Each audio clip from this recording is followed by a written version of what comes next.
Hmm.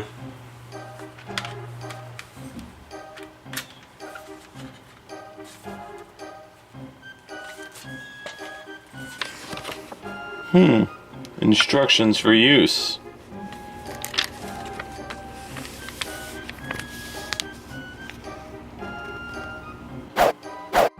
Close enough. Duh. Got one of those.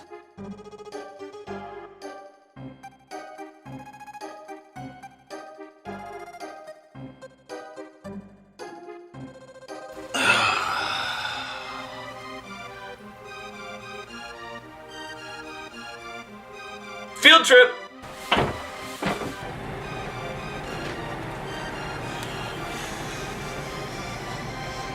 Hey man. Hey, what's going on?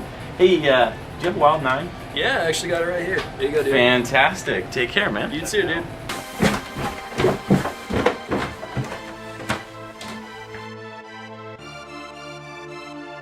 Set up your PlayStation game console, blah blah blah. Order a pizza? You don't need to tell me twice.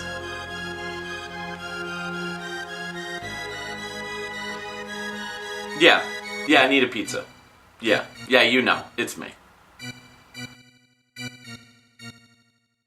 Oh, and no anchovies. I cannot make that more clear.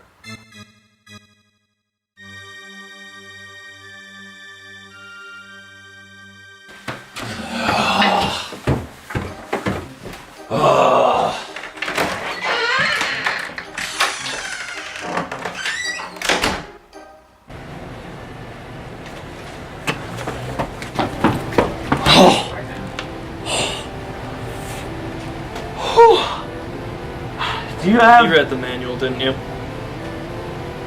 Yeah. Here you go. See you later. Okay. Take a bath. Do not, however, attempt to take a bath while playing Wild 9 or any other PlayStation game.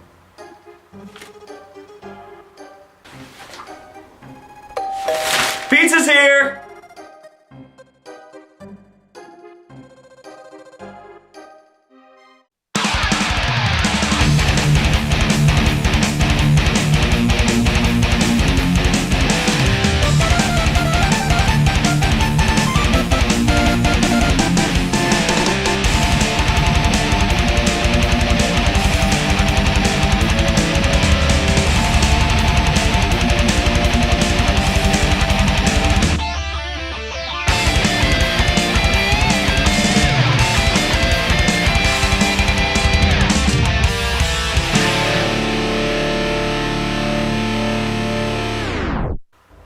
Alright, well, I am now fully versed in the Wild 9 universe. So let's get to the last step, which is play the game. Let's do it.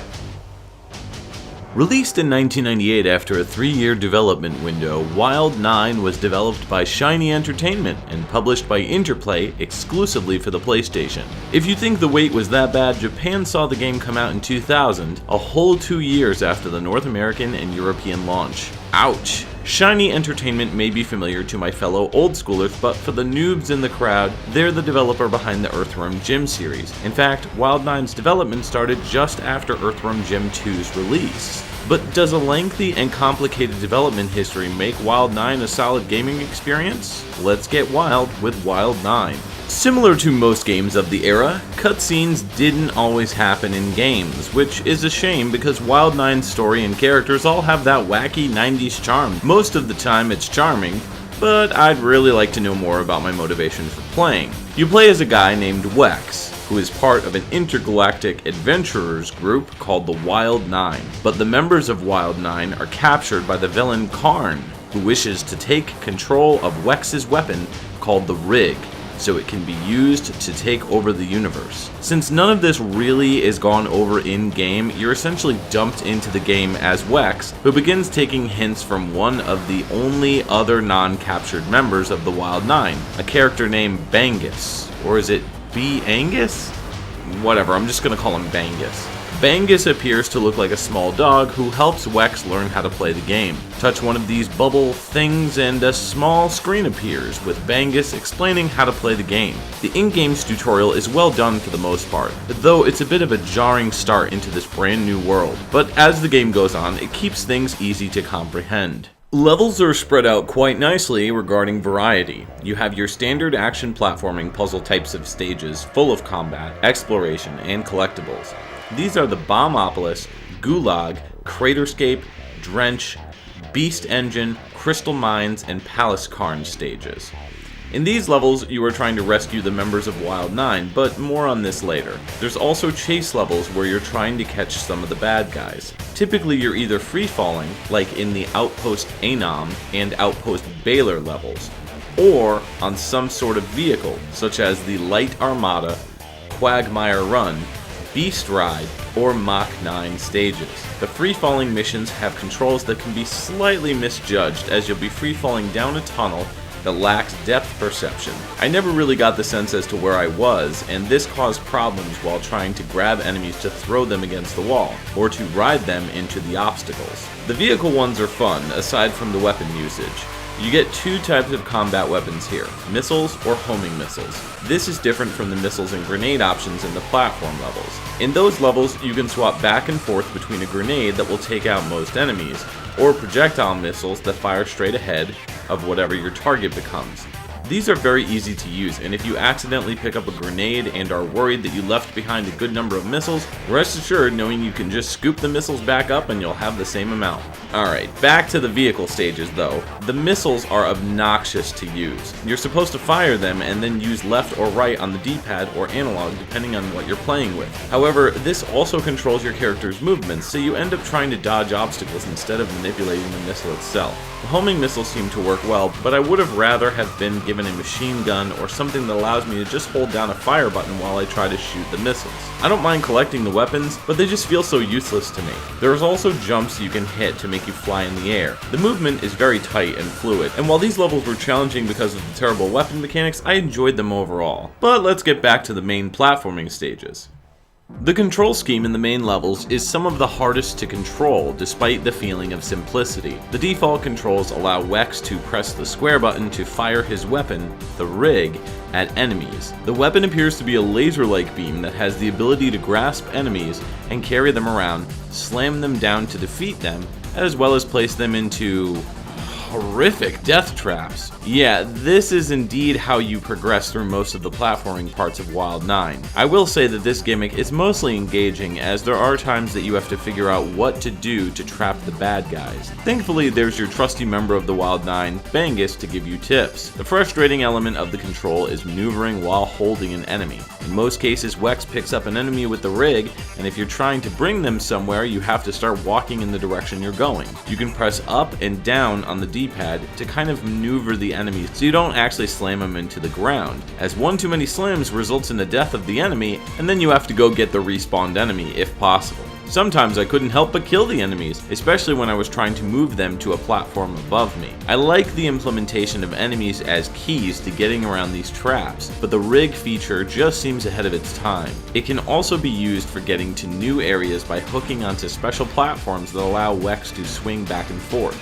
This has a little bit of a learning curve for those who want to get the best distance, but it's very intuitive and easy to use once you get the hang of it. Regarding the enemies though, the controller could have been used to tell Wex how to move the enemy in a more efficient way. For example, if the developers made it so that holding down the L1 or R1 buttons could raise or lower the enemy while in the rig, it would have allowed Wex to be able to move across the screen, enemy in hand, much easier and without the risk of damaging the bad guys. It's a fun but flawed system.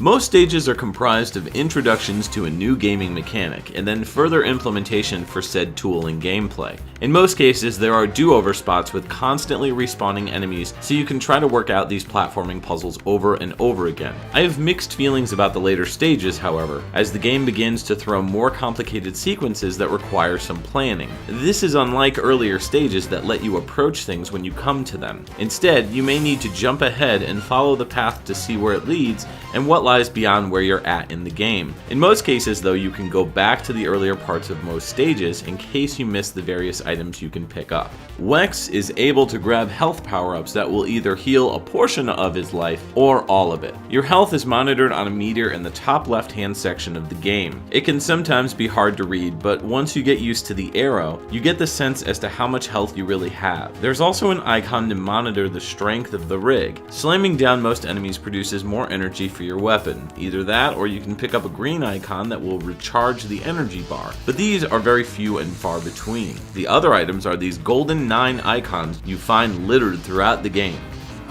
Okay, I've got a bone to pick with these golden 9 icons. If you manage to collect 99 of these, you can get an extra continue at the end of each action platforming stage. Once you run out of lives, if you decide to use a continue, it puts you back in the latest level from your most recent game with the same level of lives you started with in the beginning. When you get back into the level, you still have to start over to recollect everything you just worked so hard to get, therefore making the continue option, and also those gold 9s, seemingly pointless. Isn't the whole point of continuing to get back where you were? Some games do this, others put you at the beginning of the level. I get it, but here's what I'm thinking. First off, if you decide to not continue, the wait to get back to the main screen is agonizing. Since your progress is based on memory card saves, if you say you don't want to continue, you have to go back into the options and load your memory card save file. Thankfully, Wild 9 does a great job of offering you the opportunity to save at the end of each level. So if this is the case, why couldn't the continue screen allow you to start at the last checkpoint in the level? Instead, gamers are forced to replay the level again. But couldn't they add some kind of incentive to use a continue instead of just going back to the main screen and reloading your save? My point is, even if you earned a continue by collecting 99 icons, there's not much of a benefit to using it. The only benefit involves cheating the system to live. About halfway through the game, I just stopped caring about the Wild 9 icons and stopped going out of my way to collect them. Plus, lives are littered throughout the levels as well, so it kinda makes the continue option pointless. The game also measures the amount of enemies you tortured, though I really don't understand how they factor this number. Is every torture 1 point? I went through several levels torturing every single enemy and still couldn't manage to get a score that would warrant winning any continues. So eventually I just said screw it and just stopped caring. Oh, and by the way, get used to seeing this screen quite often. Just look at his face. Yeah, that's how I feel about having to restart a level over again with no power-ups collected, despite saying I want to continue. Here we had Shiny taking on a whole new world in 3 dimensions. Wild 9, however, does try to keep things moderately familiar with a 2-dimensional playscape, but with 3D polygon graphics, with a 2.5D perspective. This mostly works out, though level layouts can be confusing at times. I find myself jumping at platforms I think I can reach, yet sometimes I just bonk my head on them and have to find the proper entry point. This never really frustrated me though, as most of the platforms were easy enough to discover. Each action platform stage has you rescuing a different Wild 9 member, and each one introduces a new element that has to be focused on in order to save them. I like to call this the Peter the Puppy mechanic. You'll eventually reach one of the members of your team and then begin to use the level's layout to get them to a portal that takes them to safety before you hop onto your jet bike and speed away. Bombopolis has you rescuing Volstagg, who helps you push a giant vehicle to get his pickup spot. Next is the Gulag, where you find Nitro. Nitro can explode, then reform, allowing him to be used to get certain doors open. In the Craterscape, you'll discover Pocket, who can ride while wielding a machine gun to take out enemies. Coming up shortly after Craterscape is Drench, which was such a frustrating level to play through.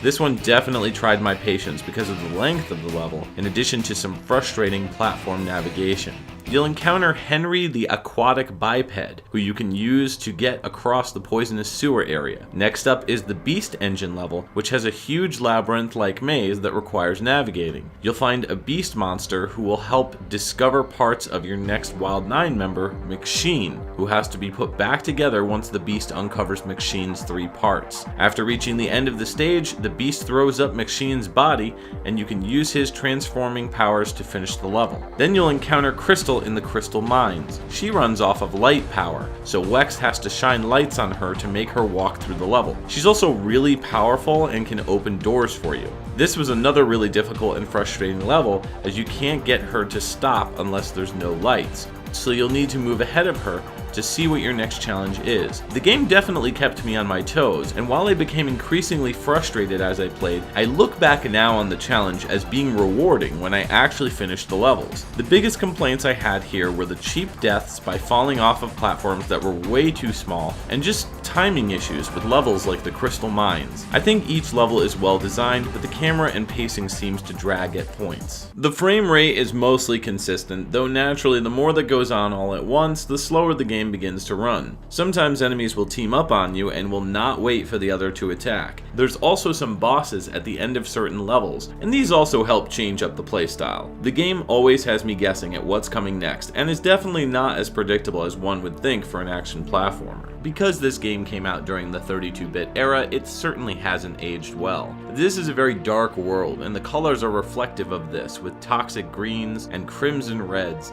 that complement the very black aesthetic the game was going for. It's tough for me to look back on games like this that were built around 2.5D landscape with 3D polygon character models, as the characters begin to all look similar. Although the last level of the game, where you rescue the final Wild 9 member, Boomer, is visually impressive. You're running towards the camera, and Karn is running towards Wex, with Boomer in hand as she screams for help from him, but also throws insults towards Karn, which is pretty funny. The music is a mix of rockin' tunes by Tommy Tellerico Studios.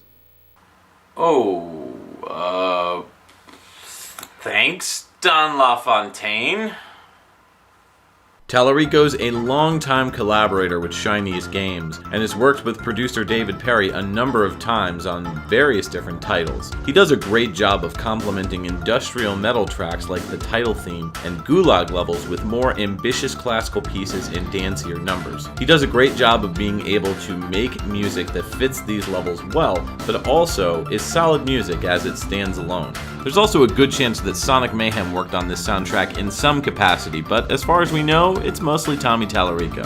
Wild 9 isn't without its fair share of problems. Between a camera that can get a bit twitchy when jumping, and ambitious yet headache-inducing rig controls, the game can sometimes frustrate more than entertain. Despite this, the majority of the time that I spent with Wild 9 was enjoyable, though the graphics are lackluster and the characters aren't very engaging despite having that tongue-in-cheek feel to them. I feel like Wild 9, an average title, could have benefited from being pushed back and retweaked on a future console release.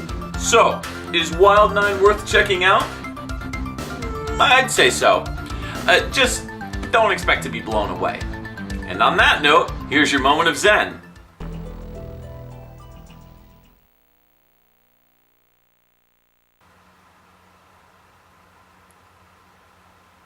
What?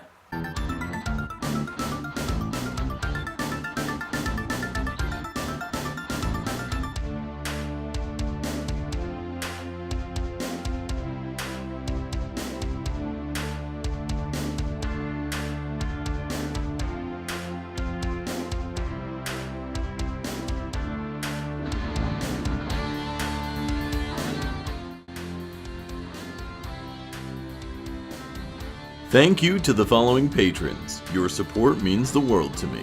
Want more Dude You Haven't Played This Game? Make sure to stay subscribed to the channel and check out these videos enclosed below. As always, thanks for watching. Order a pizza? You don't need to tell me trice. Yeah, trice? Trice. You don't need to tell me trice.